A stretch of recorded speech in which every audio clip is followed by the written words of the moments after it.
اگر کسی انسان کی تراویح چھوٹ جائے تو پھر وہ اس کی قضا کیسے پڑھے گا، یا قضا پڑھے گا یا نہیں پڑھے گا، یا تراویح کا ٹائم کب تک رہتا ہے، کب تک ہم تراویح کو پڑھ سکتے ہیں۔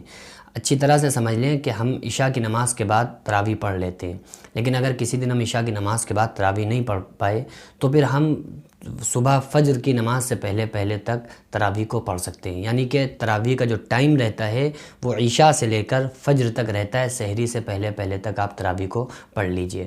اب سوال یہ پیدا ہوتا ہے کہ اگر ہم پوری رات میں تراویح نہیں پڑھ پائے تو اب ہم دوسرے دن اس کی قضا پڑھیں گے یا نہیں پڑھیں گے؟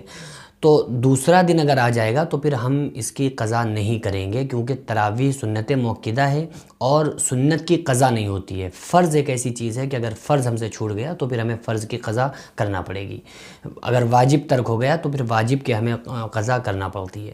لیکن اگر تراویح چھوٹ گئی تو پھر ہم اس سے دوسرے دن نہیں پڑھ سکتے ہیں۔ تراویح کو اگر ہم پڑھنا چاہتے ہیں تو اسی دن ہم کو پڑھنا چاہیے اور اسی دن وقت نکال کر ہم پڑھیں، لہٰذا اسی کے لیے اس کی قضا نہیں ہے، تو اسی کے لیے ہم سارے لوگوں کو چاہیے کہ تراویح کو بالکل بھی مس نہ کریں۔ تراویح کو چاہے کوئی بھی کام ہم سے چھوٹ جائے لیکن تراویح نہ چھوٹے، کیونکہ اس پر بہت بڑا اجر و ثواب ہے۔